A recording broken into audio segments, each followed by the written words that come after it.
they forget that the North Star is the impact that they create. Know the customer inside and out, know the tech inside and out, build a bunch of stuff, and make money. We all in product management have more that we're asked to do than we can do and balance with our life. I want my PMs to be more empowered than they are on average. Like, I want PMs to come to me with more opinions. I want them to solve more problems.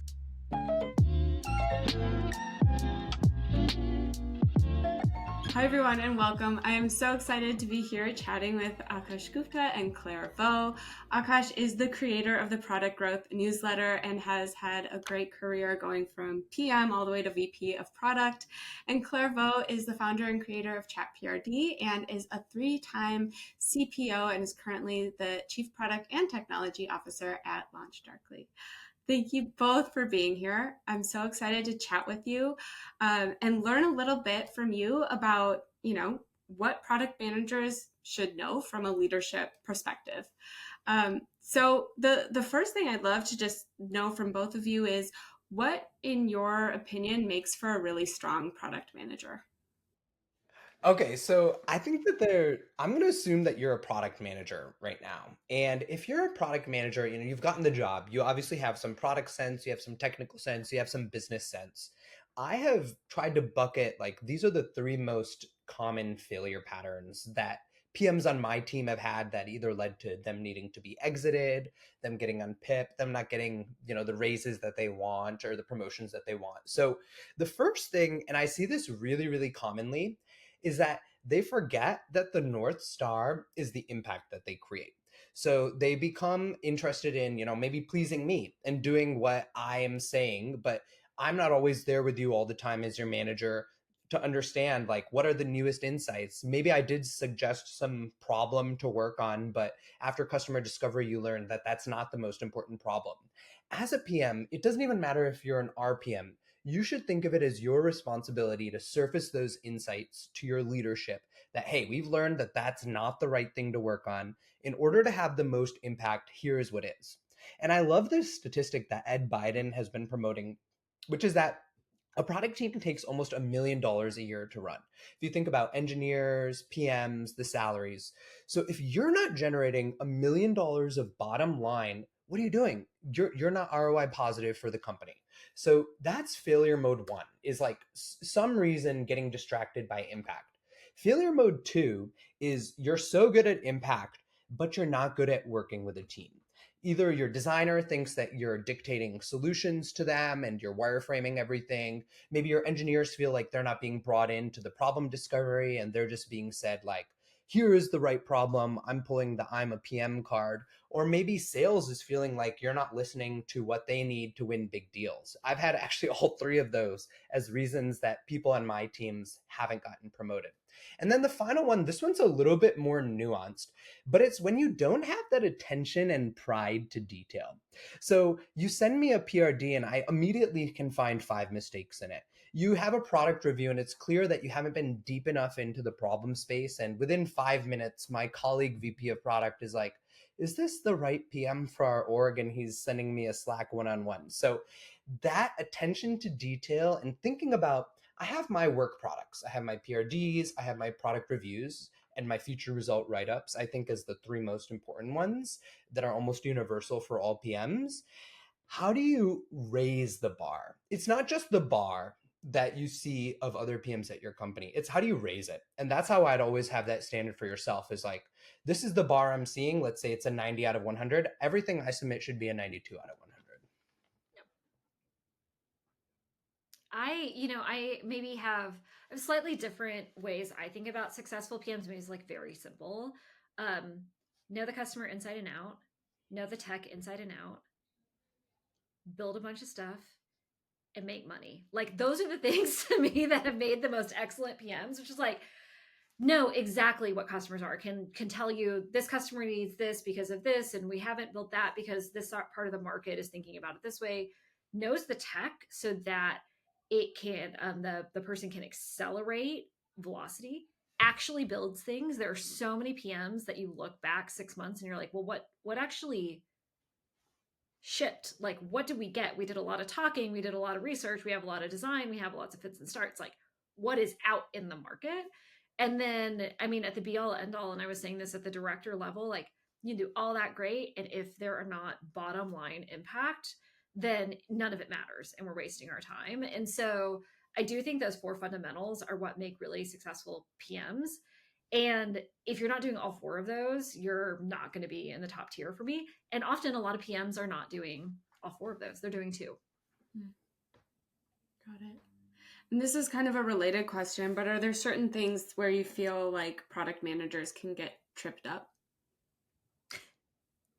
Yeah. I mean, I think I say this, like, we get a little high on our own supply in product and our supply is like good ideas, which is we get very intellectual about the craft of product management. We get very intellectual about how we make decisions and are we making the right decisions and our framework for making those decisions. And where I see PMs really get tripped up is it's like that, like bell curve. And it's like just talk to customers on each end, and then like the fancy PM stuff in the middle. And I say to my PMs, we're very smart. We know a lot about the market. Comma and the hack is talk to customers and build what we're hearing. And I think sometimes we lose that sense. We almost as PMs think that's the wrong way to build because we've gotten so smart about our product and we have our team and we have our domain and we have our market research and we have our aggregated customer insights that I think just like losing that very tangible connection to the customer is something that I think is a mistake and will keep PMs from building those high impact products. So assuming that you've kind of avoided the three failure patterns I already talked about, right? You're having a great impact, people like what you're doing, and you have a really high attention to detail. I still find that there's a couple key trip up points. So trip up point one, and this is by far the most common, is you burn yourself out. We all in product management have more that we're asked to do than we can do and balance with our life. It's like, and ever since the day one I was a PM, I've faced this problem. So I'm sure most of you are facing this who are listening as well. And that's why when you look at Reddit and you sort by top all-time posts in the product management subreddit, it's like 7 out of 10 of them are people complaining about the job of being a PM. It's because we're asked to make an impact and make everybody happy and create all these great documents, like I just said, as the key three things. But how do you do that in a 40-hour week? It's almost impossible, right? And so trying to create the space for yourself to integrate with your life is really, really important.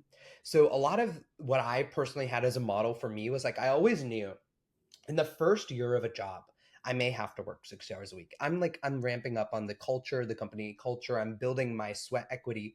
But then come year two and year three, I'm trying to build the systems, the delegation systems, the empowerment systems of my design and engineering partners so that I can get that down to a manageable. For me, it was really like 50 is I'm much better mentally at 50 than 60 hours. For whoever's listening, maybe it's 50 versus 40, whatever it is, finding that balance for you of actual time you're spending on the job. And I would also do this thing where I would really embrace the seasons. So it's planning season. I need to go hard. I have a product review coming up. I need to go hard. But if it's, the engineering team really understands the solution space, our designer and engineers are collaborating really well, I might take it easier that week. I might have a 30-hour week or something like that. So also embrace that where you don't always need to go hard. You need to find kind of these seasons to not burn yourself out. So that's one way people mess up or kind of trip up. The second, and this relates a lot to what Claire was saying about kind of getting high on our own supply, is thinking that what worked at my last job is going to work at this job. So yes, you worked for Claire and you were shipping fast and she loved it and she promoted you. Now you moved over to Google search team and you shipped AI search overviews and everyone is pissed at you, right? Like you went too fast. What you was working at your prior job isn't working. And I can tell you, having worked at Google, moving fast generally isn't the answer. Like getting the entire company on board, getting all the right red teams on board is way, way more important if you're going to ship like an actual big feature like that. So understanding what works at your company. And one thing that I probably learned too late at a firm, for instance, was that they're coming up with estimates, impact size estimates for features to 7 significant digits. This is the top line, this is the bottom line impact. What I was submitting to planning was like a problem that I had a lot of confidence in. What other people were submitting was they had actually already done the whole solution discovery as well. And so you need to understand like what is actually working at your company, what are the inputs at your company. And I would say don't underestimate how long it's going to take you. It's probably going to take you a year and I say two performance review cycles usually to actually figure out what's working at your company versus what Marty Kagan says versus what worked at your last job. So I think those are the two areas where I find a lot of PMs trip up. Got it. Yeah, I feel like all product managers resonate with all the things you both just said. That makes a ton of sense.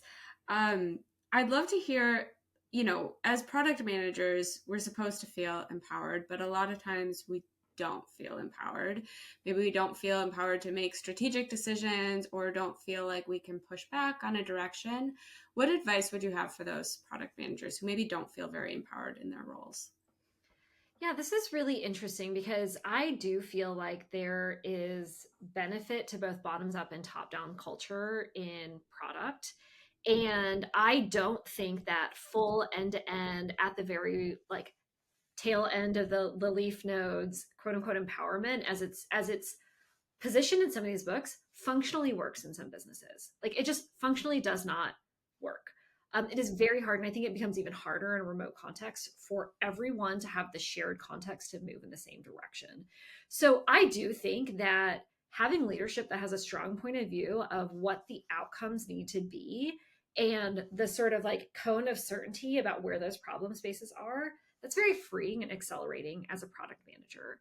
And then it's, can you find the creativity, joy, collaboration, all that stuff to run very hard against those problems with the context of the customer. Now, you have to have a really safe culture, and I try to promote one where disagreement, I always say, like, questioning ideas is not questioning people. And if you have that culture in your team, then it's very easy to feel empowered because you can say, I disagree. It doesn't mean I'm disagreeing with you as a person.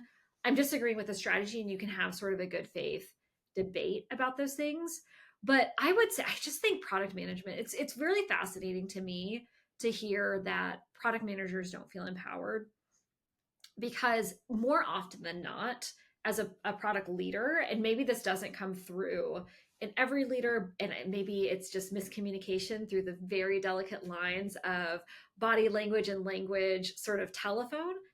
I want my PMs to be more empowered than they are on average. Like, I want PMs to come to me with more opinions. I want them to solve more problems. I would love if they had a very, very strong point of view where we go from A, B, and C. And I will say from the other side of the table, I often feel that people are looking to me saying, so what do we do next? And I'm not saying that at any one company. I'm just saying broadly as a leader, you get those looks up to you and saying, well, what's the direction? What's the strategy? Where are we going? And so I do think it has to come on both sides. And so I think leaders can empower their teams by giving clear direction and clear goals. And teams can come to leaders and truly take more ownership by being, I think, a little bit more courageous in how they empower themselves. Yeah, I didn't actually know this was as much of a problem because I grew up in kind of that Silicon Valley bubble where, like Claire mentioned, like most of my product leaders actually wanted me to be more empowered than I was. By the time I became a product leader, I wanted everyone to be more empowered than they were. I was like, no, I want you to push back on the solutions that people are suggesting. I want you to proactively tell me what the strategy should be so that I can go into these conversations more prepared. But I learned very quickly that, there's this whole world of product management, probably actually the vast majority of product managers working in fields like financial services, like healthcare, that have a more feature factory dictated waterfall environment. And it kind of blew my mind. So now that I've been working with more and more of these PMs, I've really changed my tune on what I think about this. And so I would say that there's I want to talk about the etymology of why you live in a waterfall, not empowered environment. And it's not your product leaders. That has been my insight.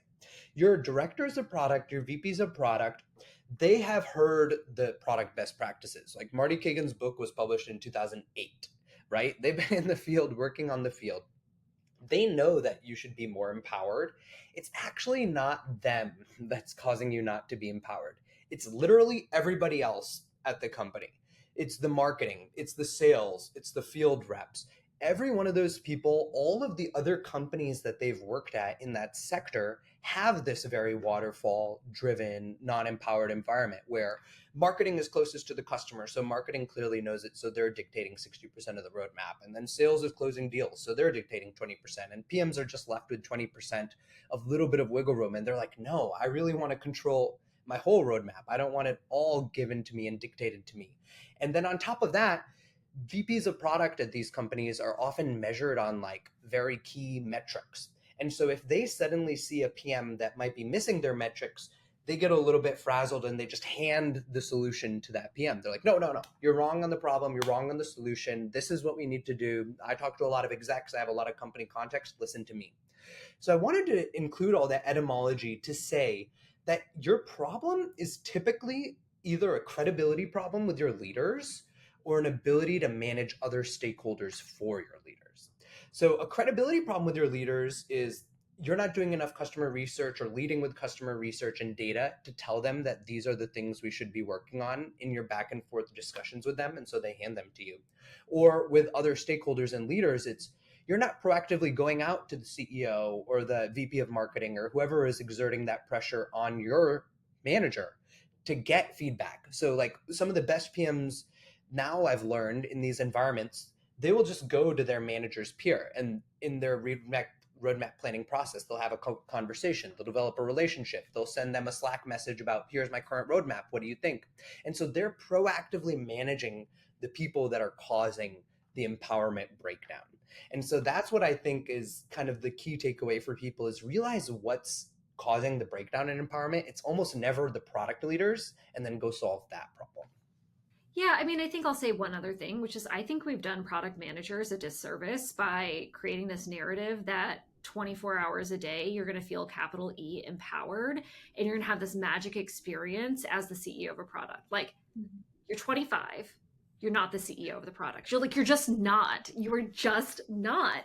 But if you have that expectation of like, I'm going to show up and I'm going to tell us what to build, and it's going to be my ideas and my insight and my innovation in a team which has a broad array of experiences, a significant amount of business objectives, goals, complex relationships to manage, both internally and externally, that's not always the job. And so I think we as product folks need to be realistic. Yes, we need that part of the job that allows us to feed our creative side and embrace innovation and do all these things. We need cultures that embrace that because candidly, it outputs the best quality product because people care and they bring their points of view. And also, you know what? Sometimes you just ship something that needs to get done, and that is part of the job. And if we pretend like that is not part of the job, people are going to be perpetually dissatisfied if their job is not a large percentage of this sort of like ideal empowerment. And so I do also think like going back to you got to know what the job is, not what the job is described as in books, but like know what the job is. And sometimes it's, you know, like with every season, right? Sometimes the job is going to look like this and sometimes it's going to look like that. And on the whole, I think it's just one of the most fun jobs you can have in all of technology. And more often than not, I think it feels like being a founder or being a CEO, but it's not always that. And so I think like level setting your expectations, especially as you're more junior in your career, allows you to really embrace the parts of it that are really wonderful and exciting and creative and fun. That's great. Yeah, the whole CEO of your product is, I don't know if that's quite accurate. Maybe there's a few Trust places. me, it's hard. This has all been amazing. We're gonna wrap with one last thing. It's a little bit of a challenge, but can you give like one sentence of advice that you would want to give to product managers just to level up their skills or grow in their career or just be better at product management? It can be a run-on sentence. I won't be grammar police about it. Well, maybe just to wrap up what we were just saying, my sentence would be think like a CEO, but don't act like one. That was well done. Mine is just ship it. Like when Just in ship doubt, just Elisa, you know this. We just we test in production at ChatPRD. So Yeah. just ship it. That's true. Well, thank you both so much. This was incredibly helpful and you gave some amazing advice. Thanks again for your time. And thank you everyone for watching. Thank you. Thanks.